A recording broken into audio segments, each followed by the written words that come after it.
नमस्ते।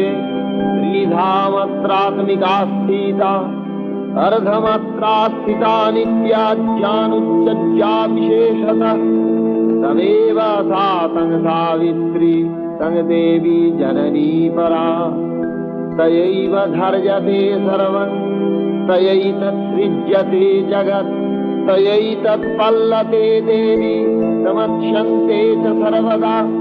विसृष्टौ सृष्टिरूपातं स्थितिरूपा च पालने तथा संहृतिरूपान्ते जगतो स जगन्मये।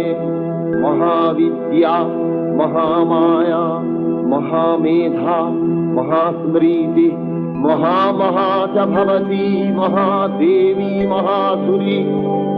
प्रकृतिस्तञ्च सर्वस्व गुणत्रय विभाविनी कालरात्रिर्महारात्रिर्मोहरात्रिश्च दारुणा।